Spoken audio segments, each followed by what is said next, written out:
Hello, everyone, and welcome to the Kulturecast. I'm Chris Stashew, and I am joined by my good friend, my brother from another mother, the always incorrigible Mr. Father Malone. Well, there you are. How are you, sir? And here I am. I'm good.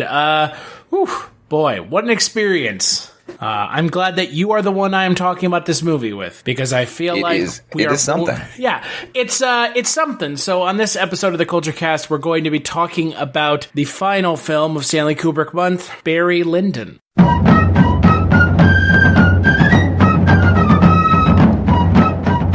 Barry Lyndon, a film by Stanley Kubrick, starring Ryan O'Neal and Marissa Berenson, has won the Best Picture and Best Director award presented by the National Board of Review.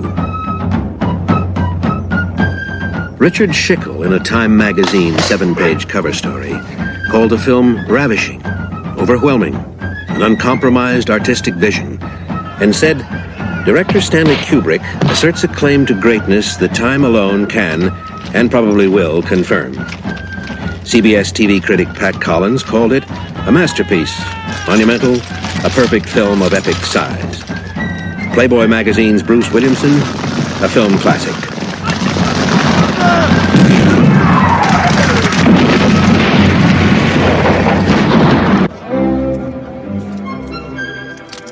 Rex Reed of the New York Daily News wrote, "As an 18th century rake's progress, Barry Lyndon catalogues the rise and fall of a likable scoundrel, liar, cheat, and social climber, transporting the viewer into a world of long ago and creating the kind of magic few movies accomplish and few directors attempt in a lifetime.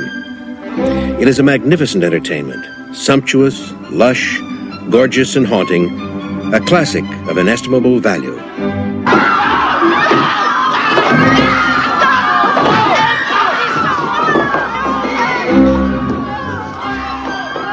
Liz Smith of Cosmopolitan called it a perfect movie. Beautiful, breathtaking, brilliant. Like a gorgeous, fulfilling dream of life. A dream you never want to end. It is not comparable to any other film I can recall. I ask you to turn yourself over to the experience.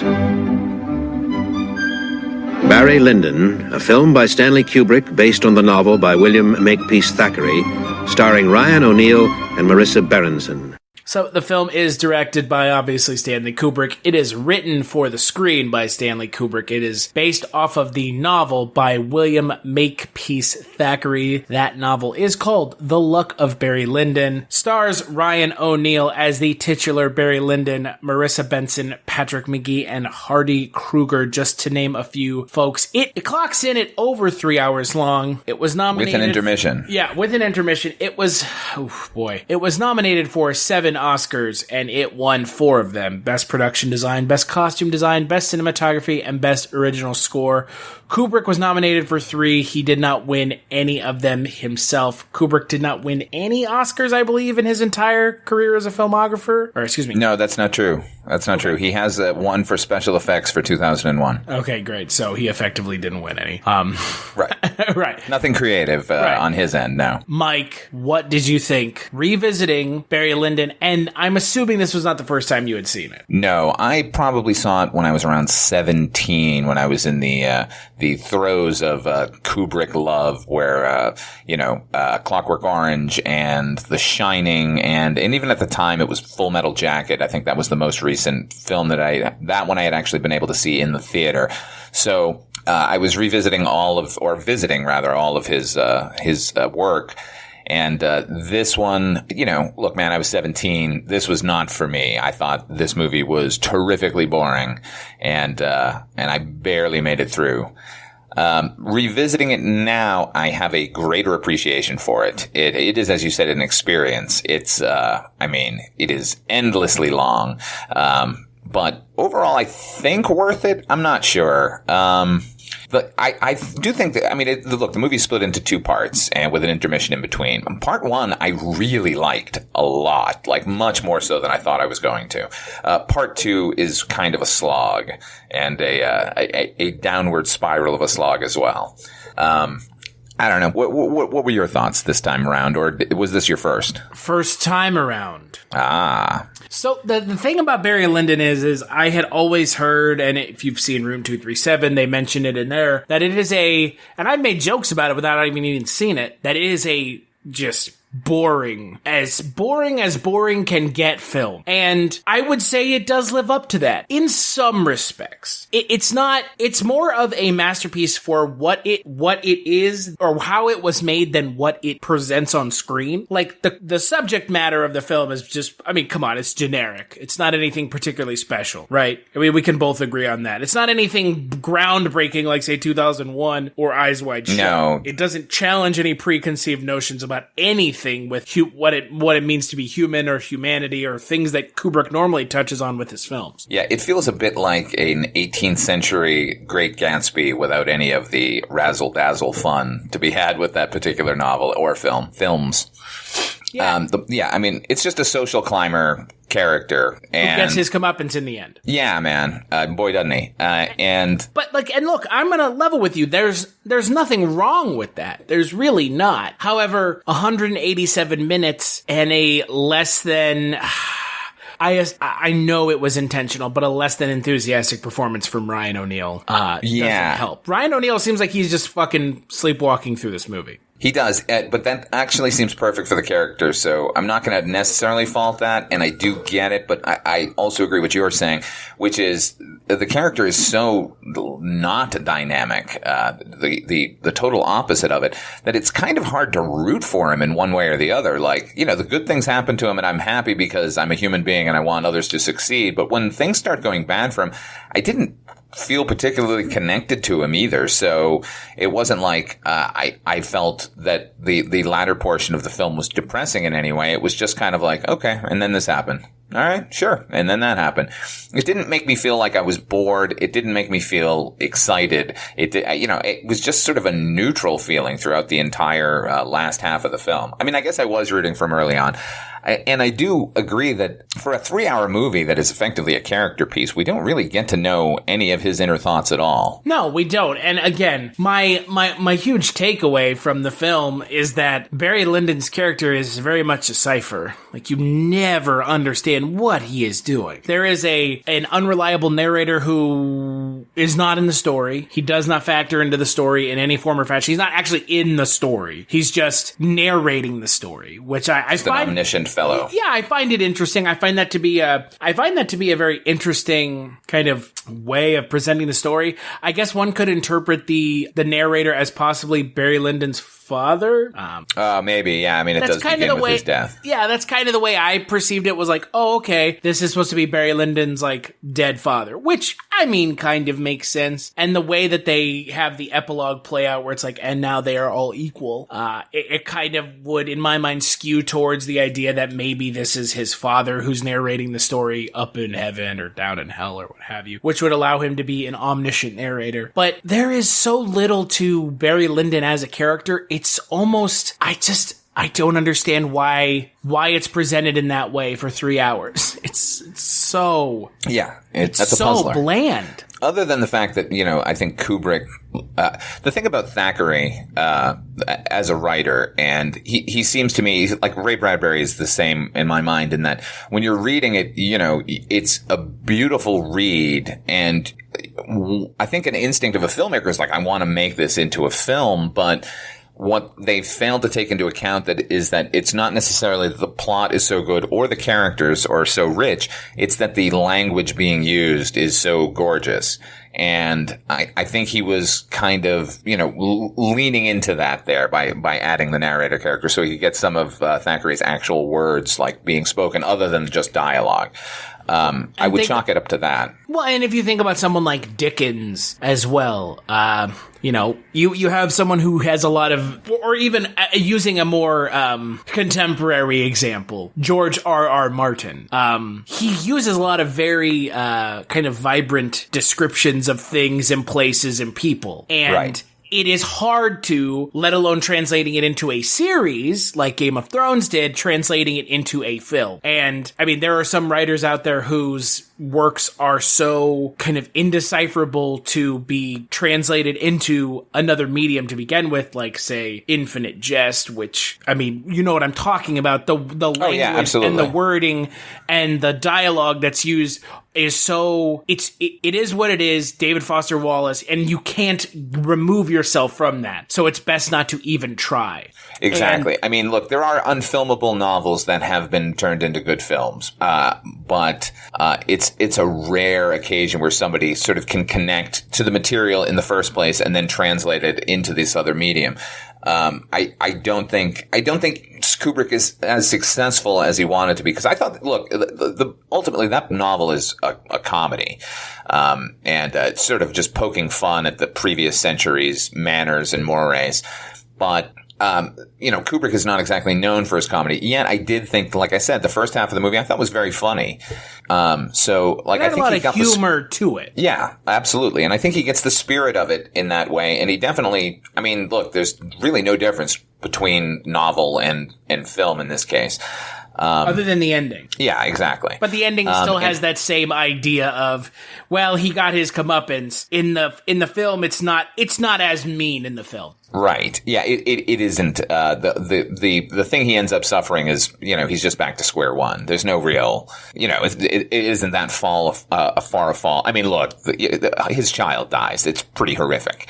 And so that is, definitely something he goes through. But again, like, while I'm watching the movie, I'm feeling bad because I just saw a child die, but I'm not feeling necessarily so bad for him because I still don't know who he is. Right. Oh, we're being told his child died. Okay, but yeah, and that's the thing about Kubrick that, again, I feel like, and not even feel like, it gets kind of lost when people talk about Kubrick, is so much of what he did, and by so much I mean almost everything he created was an adaptation of someone else's work. And there was always this push and pull between Kubrick trying to do the source material justice while also doing what is Kubrickian and what makes him such an auteur. And everything about Kubrick, in my mind, as we're sitting here talking about it, just makes me realize we never, he adapted all these things, but he never wrote an original film. And it's such a weird idea, right? Because there have been a lot of filmmakers that are considered auteurs, like, say, David Lynch or David Cronenberg or Spielberg to some extent, or Scorsese, who they're writing original works. And then you have someone like even if they're not, they're hiring someone to get their ideas out there. Right. And instead you have someone like Kubrick who is just adapting other people's works. I mean, 2001, Full Metal Jacket, Eyes Wide Shut, The Shining. I mean, yes, The Shining is barely an adaptation, which is, again, if you've never seen Room 237, that's something worth watching. Spartacus, Lolita, The Killing, they're all based off of something else. Yeah. And that's something I had not considered. That is interesting. Right?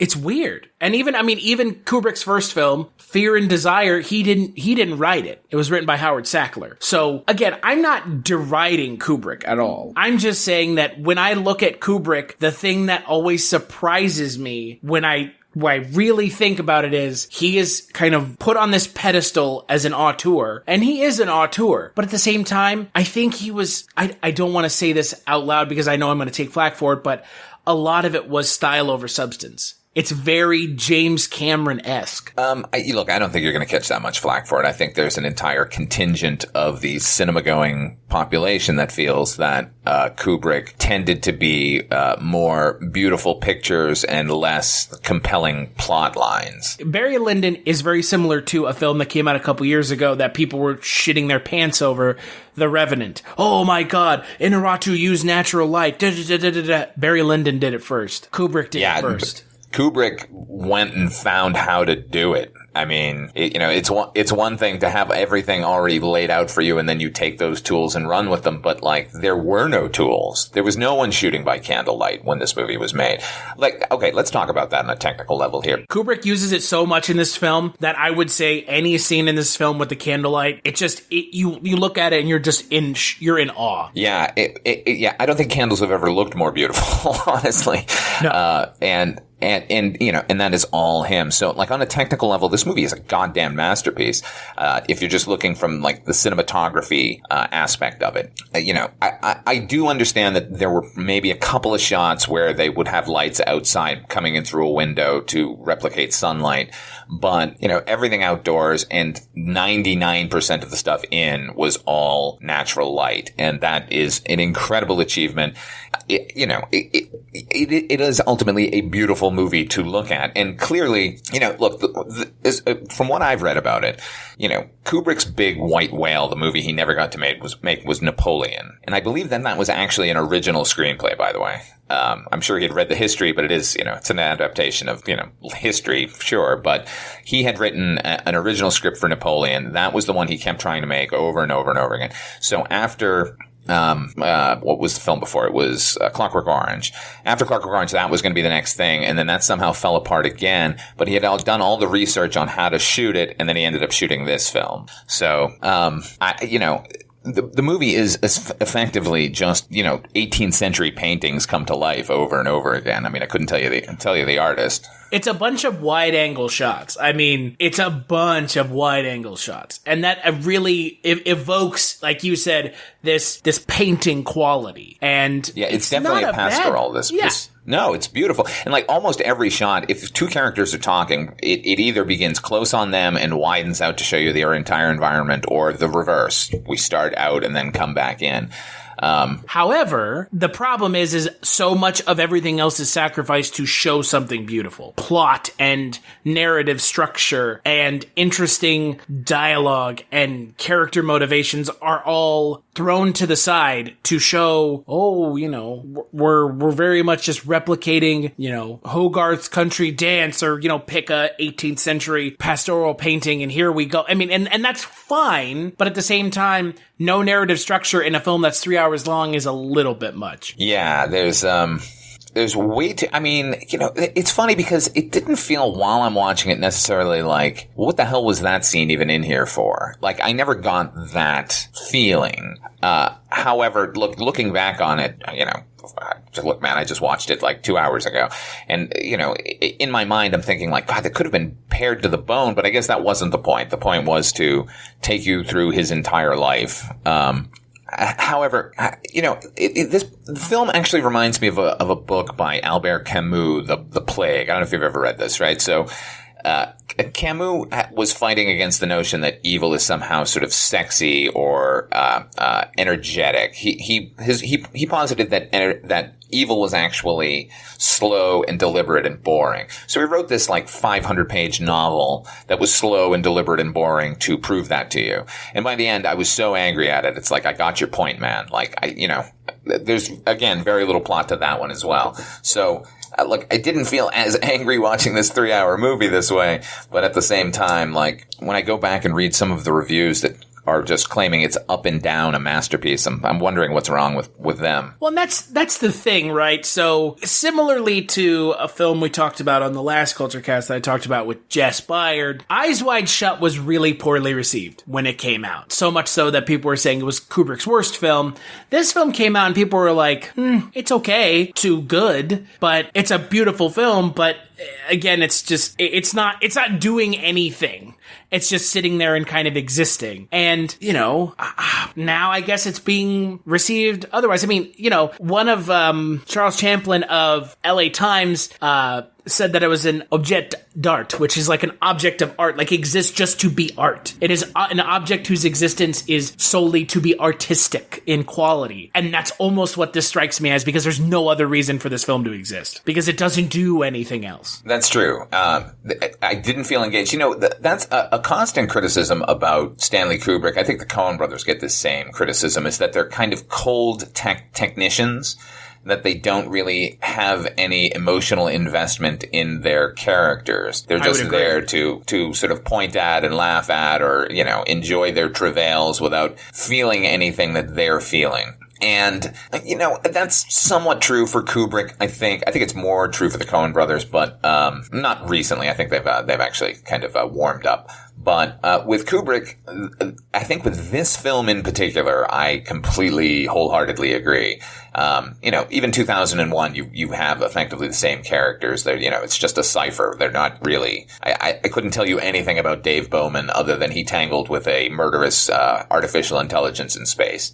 So, but I think I connect pretty well with the characters in The Shining, or The Killing, for God's sake. But this film in particular, like, it felt like he didn't really care about this guy, and neither should we. Even though I'm very much on his side at the beginning, because he seems like kind of wide-eyed and thoughtful and romantic as it begins. Well, and like you said, with Stanley Kubrick being this kind of cold tactician, the thing that I don't understand is why not just make a film similar to like Koyaanisqatsi, where you're just showing landscapes and goings-on, but not trying to tell a narrative story. That's true. I mean, he's accused of having a god complex. You can't really get more godlike than just, landscapes and looking down on cities as people rush about to and fro. That is a good point. I don't understand why he wouldn't have done something like that, other than he felt that he could not travel the world after a certain point. Like, right. Wasn't this it? Right. And look, like I said, this film has really kind of garnered more praise as the years have gone by. Roger Ebert gave it a 3.5 out of 4 originally when it came out. I know how you and I feel about Roger Ebert. Boo. Yeah, the guy who made money off of saying other people's shit sucks. Cool, man. Yeah. You're great. But he put this on his list of great movies in 2009. And Scorsese is on record saying that this is his favorite Kubrick film. Well, as one who made The Age of Innocence, I can see that. There's something about a certain time and place and manner and costume, I think, that intrigues a lot of people. And that was definitely on display here. Like, something about the finery of the time with the kind of roiling emotion underneath it is very attractive. I don't know that many filmmakers, are able to show that dichotomy, and I don't think he did it here either. It just feels like it's kind of there. Like, no, yeah, it is, at least with something like 2001 or The Shining, it's taking, in my mind at least, a very clear stance and saying something, even if it's just saying it just, I don't know, even if it's not saying it in a way that's particularly interesting or exciting. And this film doesn't seem like it's saying anything. Like you said, it's seemingly it's just existing. And yeah, it's hard for me to criticize it one way or the other. It's like, right. I don't feel cheated. Yeah. It is the equivalent of eating a white bread sandwich with mayonnaise. Yeah. Like, what are you expecting? It's going to be bland and generic, but it looks nice. It's like if Gordon, I hate Gordon Ramsay, but that's easy to pick on one. It's like if Gordon Ramsay made you a white bread and mayonnaise sandwich. I can appreciate the person who made it. He'll probably elevate it past just white bread and mayonnaise, but it's still a fucking white bread and mayonnaise sandwich at the end of the day. Right. Yeah. And that's, put some garnish in there and, fry the bread first. Sure. But it's still it's still what you're expecting. There were parts of this movie when I was watching it that I felt could easily be placed into another film where characters are watching it in an effort to like make fun of the Jane Austen slavishness that Hollywood tends to go to, the whole Merchant Ivory kind of thing. Like it could easily be a parody of those films in another film. And look, I think that Kubrick towards the end of his career, and I think also, I mean, we've we've kind of already touched on this a little bit. I feel like Kubrick is held on a mountaintop unnecessarily in a way. Like, I've liked the movies I've seen of his, and I think I've seen almost all of them now. These, 3 were the ones that I had never gotten around to seeing. But, I think aside from maybe Lolita and Paths of Glory. But, I mean, I guess, like you've said, it's an appreciation of the technical prowess of the director, not what the director was presenting, if that makes sense. Yeah. My favorite Stanley Kubrick film is The Killing. I think that is an incredible engine of a movie and is as heavily plotted as you could ever want. Yeah, and Sterling Hayden is so good in that lead role. And look, people lost their fucking minds in '94 when Tarantino fractured the structure for Pulp Fiction, but Kubrick had done it back 30 years prior when he made that film. That is a beautiful example of how you can tell a story in a different manner and make it more like a novel. And, I think Kubrick always kind of yearned towards that as well. For Christ's sake, this movie has chapter headings. Yeah, but it actually does. Yeah, it literally does. And let me digress for 1 second, because the narrator is John Horder, who, for my generation, I think, they would recognize him almost instantly as the narrator for the animated film Watership Down, which I think twisted a lot of my compatriots' heads when they were kids. So, hearing his voice again suddenly, brought me back to Murderous Rabbits. But a great voice, great addition to that film. I think in this case, we were talking about it, like, do we need it or what was it supposed to be? Like, I think the movie would have been less without it, definitely. Sometimes narration tends to be a bit too on the nose and completely unnecessary. Blade Runner. Blade Runner, exactly. Yeah. There was a Ridley Scott movie stuck in my throat. Yeah, I'm pointing that squarely at Ridley Scott. What Hampton Fancher said about that movie, hearing the narration for the first time, because he didn't write it, was like them showing a shot of a red door and somebody saying, "So this is a red door." We got it. It's a visual medium. I don't find that to be the case here with this narrator. I think he's actually beneficial. Well, that's because it's an unreliable narrator. Mm-hmm. Right. True. I mean, there's a passage of the movie where they're like, well, we don't really know what happened after this. Like, wait, what? You were talking about kind of being obsessed with the kind of the pomp and circumstance of this day and age. Like, I can appreciate the quality of the sets and the quality of the locations. And again, the use of natural lighting really does help a lot with everything about this film. And it really does help set the tone and stage and kind of everything about it. But that only goes so far, right? Yeah, this is a difficult one because, like I said, it's not like I didn't enjoy it. No, it's not at all. Is it worth your time? Maybe. If you haven't seen any Stanley Kubrick movies, don't start with this one. No, I would say this is the last Kubrick film you should watch. If you're going to watch his filmography, which, again, it's 13 feature films. It's, I'm pretty sure Spielberg at this point has 3 times as many films, at least. Probably, yeah. Including Ready Player One, which we won't even talk about. But 13 films, you could knock that out in a month. And this would not be the one that I would begin with, like you said. It is. Whew, God. Well, I don't know that I would end with it either. I think I would start somewhere in the middle. I would want to get the sort of films that are not as spectacular as the others in the middle. Like, start with something strong, get to these films, and then end with something magnificent. I guess my question to you is, and I'm curious your thoughts, do you think someone who is just watching these films, like say not a casual moviegoer, but someone who's getting more into film, do you think they would honestly appreciate the natural lighting? That's the weird thing about this film, right? That's the thing about this film and Stanley Kubrick in general. I have talked to people because I've kind of been bringing up Stanley Kubrick more in just kind of general conversation with my friends who watch movies because they're asking, what are you talking about this month? I'm talking about Barry Lyndon and another Steven. We're talking about Stanley Kubrick films, and I'm like, have you seen 2001? And everyone's response is, that's a boring movie. Ugh. And I'm like, oh man, like... Yeah. Here's the thing. It is a boring movie. It is a boring movie. However, it is gorgeous, and I don't feel like I've wasted 1 minute of my life watching it.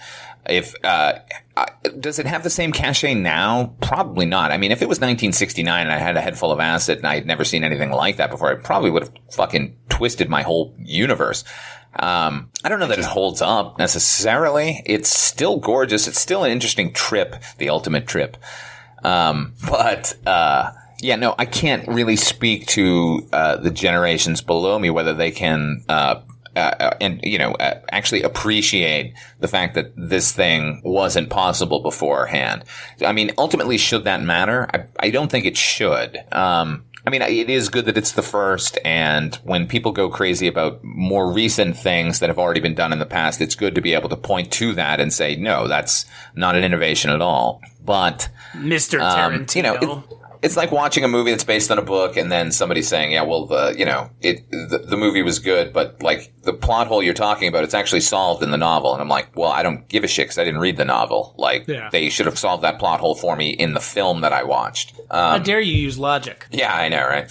What is on the screen is what's on the screen. You don't get a second shot at it. Yeah, no. And, maybe there's a director's cut that I'll see later and go, oh, okay, they actually did take care of that. But, I don't know. I don't think necessarily that maybe my appreciation of the movie is based on the fact that as a, student of cinema, that all the firsts that he kind of got right and made happen, affect that film. So it's hard to divorce myself from that knowledge. So I don't know.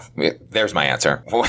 As scattershot as it was. That is my ultimate issue with Kubrick, I think, as a filmmaker, is enjoyment for purely design's sake, I can understand. But I feel like when I talk about something like The Shining or Doctor Strangelove or A Clockwork Orange, I guess I must have missed what makes them so great, outside of them being technical masterpieces. I do think it's funny because for some reason, Doctor Strangelove slipped my mind that's a Stanley Kubrick movie. That movie is wildly entertaining beginning to end. Technical achievement aside, that movie is enjoyable to me. And maybe that's because I grew up in the latter stages of the Cold War and that was still a possibility for me. That's another thing that I don't expect another generation to have an appreciation for that. Nevertheless, certain numbers of his movies, certain movies that he made are as perfect as you can get. I think Clockwork Orange is a perfect movie. I really, truly he's made missteps here and there, but that movie has a point of view and an interesting character and interesting plot. It all sort of comes together for me. It's, look, it doesn't hurt that it's, future gangs beating the shit out of each other and, lots of nudity, and drinking that milk. Yeah, man. Look, and again, you can't take away what a beautiful filmmaker he is. The opening shot of Clockwork Orange is as good as any piece of film ever committed to celluloid. I don't know that what I'm saying now though is that, the beautiful images necessarily make a whole. I don't think it does here. The fact that he went from Clockwork Orange to this is, kind of staggering. But then at the same time, you can kind of understand, he likes to switch up his style. So, you could never put Kubrick in a box. I think that's one thing you have to give him credit for, is he was never the kind of director who could be quantified by, look, you got Steven Spielberg who makes, the same kind of film, respectively. There are some films in his filmography that do stand out, but his films always feel like they always feel like a Steven Spielberg film. They sure do. Or a Scorsese film. And then you come to Kubrick and each of his films are so vastly different. Right. Yeah. And it does feel like the style changes. With the thing. What you're saying is true. No matter what the subject matter that a Steven Spielberg film is, it feels like a Steven Spielberg film, and it always feels like a Scorsese film. He's a definite style he employs no matter what. He changed it up a little here and there, but, not enough to really not stand out as a Spielberg or Scorsese. Exactly. Whereas, if I had no knowledge of who the filmmaker was and you sat me down and I watched Doctor Strangelove and then I watched The Shining, I don't know that I would have said, yeah, that's the same guy. Or if I had watched, even better example, A Clockwork Orange and Barry Lyndon. Yeah, right next to each other. Right. Or Barry Lyndon and The Shining. Yeah, there you go. Or even Full Metal Jacket and Eyes Wide Shut. Jesus Christ. There's just the way Kubrick did things, you have to applaud him for that. But again, with something like Barry Lyndon, it's not that it's a bad film, like you said. Don't get me wrong. It's not a bad movie. It's just, I would say it's not much of a movie. There's so much else going on that it's not much of a movie. It's more of an exercise in technical prowess. Yeah, and it doesn't seem like, as much as he was interested in illuminating the society of 18th century Ireland and then England, it doesn't really feel like he delves too heavily into it. I don't really know his point of view after the fact. It isn't like he made anyone villainous necessarily in this movie. There's no real hero and there's no real villain to speak of. There's just things that are happening to this man. And it's not like he's a massive schemer. He's not making these things happen. Every social climb he seems to make seems to just fall into his lap. So I'm not really sure what Kubrick's point of view was when he made this film. Like, look, with Clockwork Orange, I get it. Humanity is fucked. You know what I mean? And in 2001, like we have the capacity to transcend ourselves. This film felt like he's just, interested in, capturing that time and place and not much else. Well, that's the thing I just genuinely don't understand about this film is, like you said, he doesn't have a point of view. He has nothing to say in this film. And in other films, he does. And I don't know. I mean, look, this is the only film that I've watched of this month of his that he has the main writing credit on top of everything else. I mean, he is screenplay by, produced by, directed by. It's a triple credit. So that in and of itself is a problem, as far as I'm concerned. Yeah, is this the real Stanley Kubrick?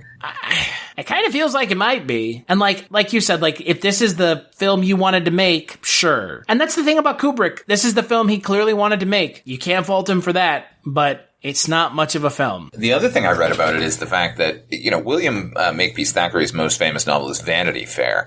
And it's my understanding that Kubrick had been intending to do that. I think they had written the script and they, I mentioned that he was going to do Napoleon, but that had fallen through earlier and he knew he wasn't going to do it. So the original intention was to do Vanity Fair. And then I guess the BBC put on a 6 to 8 hour miniseries adaptation of Vanity Fair. And then he said, well, I'm not going to do that now.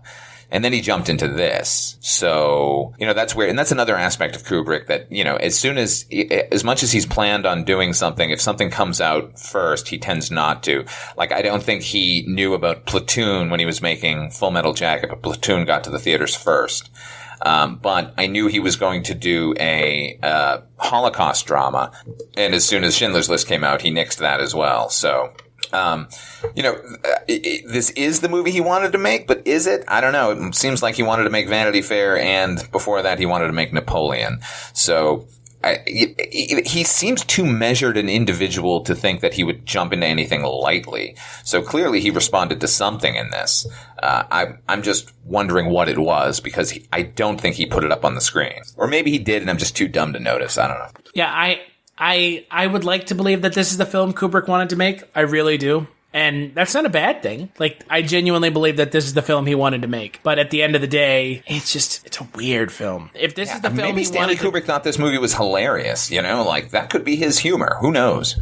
Yeah. Oh, fate. There is no fate. You have no choice in your fate. Right.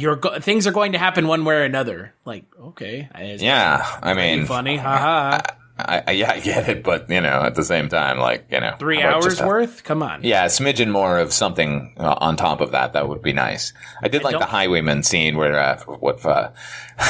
Reverend Percy robs him. I thought that was a good scene. No, that was the best scene in the entire film. Yeah, it was, where he gets robbed. But again, and also it comes back to casting. I mean, Ryan O'Neal, just not a great choice, it would seem.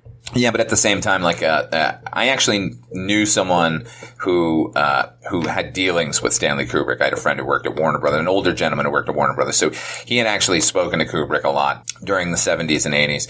And when Kubrick told him that he was casting Ryan O'Neal, he was like, "Are you crazy? That guy he's a nobody. He's nothing. There's no personality there." And he said, "Well, of course. Why? Who else would I cast for this role?" So, maybe it's perfect casting. It was very much intentional then. Yeah. So, one could say you cast a personality when you look at the part and you know that there's not that much on the page, so you can let the actor bring that to it. But I don't think that was his intention. I think he wrote a cipher, based on the character and then, found a cipher to play it. Yeah. He's very good about finding actors who are the part, Can you imagine anyone else as Alex in Clockwork Orange or as Wendy in The Shining? I mean, or others could play it, but my God. Or Dr. Bill in Eyes Wide Shut. Right. Yeah, there you go. Or Vincent D'Onofrio in Full Metal Jacket. That's perfect. It's absurd how good he was at casting. Yeah. But I mean, maybe it was intentional, and by all accounts it may be that way. Conjecture aside, right, yeah, exactly. It makes sense. It kind of makes sense. But nevertheless, knowing that, does it make it a more enjoyable film? No. No. Not at all. Again, like, at the end of the day, the film is still a slog. It's a slog.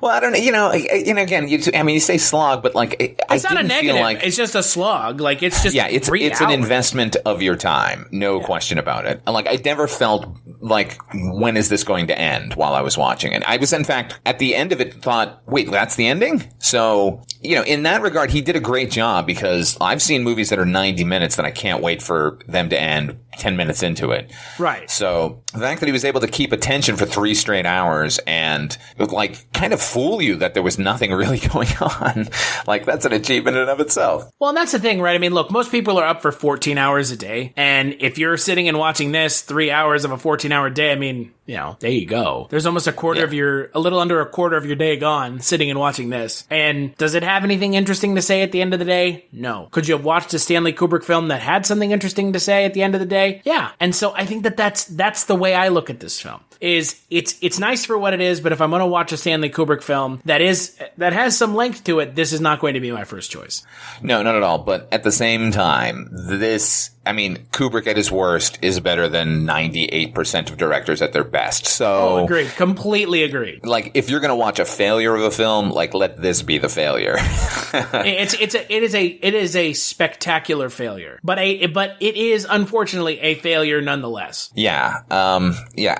The first half of this movie, I think, is a lot of fun. The last half just kind of spirals into nothing. Like, it doesn't, look, it feels inevitable, like, that this is going to happen, which is, I think, the standard by which all films should be judged. Like, was the ending inevitable? Like, should that have happened? Like, could it have not happened any other way? And the answer is no. Which again goes back to Kubrick maybe having something to say about fate and destiny, or maybe not. But there were no minotaurs in this movie. I'll tell you that much. No. It doesn't feel like, I still don't know what he's trying to say. Maybe I'll figure it out eventually. I don't know. Look, there are plenty of movies out there that I've watched and hated initially that have become my favorites as the years have gone by, like where I could not see where the angle was that the filmmaker was trying to attempt. But I at least appreciate it more than I did when I was 17, which, says something, that giving everything a second chance and, trying to revisit something that maybe you had judged too harshly. I think this is a worthy movie as far as everyone else's work. I don't think it's worthy of Stanley Kubrick. I would agree. I would completely agree. So what would you give the film out of 5? Oh, I'd give it a 3. I give it a 3. Yeah, I would give it a 2.5. I mean, it's okay. It's good. I appreciate it for what it is, but like we've said, it's just, if Stanley Kubrick has 13 films in his filmography, which he does, and he's not making any more, which he's not, this is an awfully big kind of, not waste, but missed opportunity in a 13 filmography film list. Yeah, for someone who's so measured with what they do, exactly, and who has made some really dynamic choices in his life, this feels like an odd step.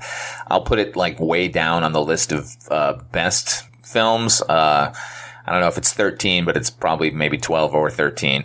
Nevertheless, there's so much other greatness to be had of his. Like, definitely start there, not here. Yeah, exactly. So until the next Kulturecast, Father Malone, where can people find you? You can always find me on my YouTube channel, OughtFive Films, OughtFiveFilms. I have a show called You've Never Seen. It's a movie review show. I also can be heard on the 2 podcasts, Dreams for Sale, the Twilight Zone 85 podcast, a look at the Twilight Zone television series from the 1980s, the good reboot of that show. You can also hear me on Chronicles from the Crypt with you. Well, you can hear us both on both of those podcasts, but Chronicles from the Crypt is about the Tales from the Crypt HBO television series from the early 90s. And you can find me on the aforementioned podcast that Father Malone just plugged. You can also find me on the Kolchak tapes with my good friend Mike White, where we talk about Kolchak the Night Stalker once a month.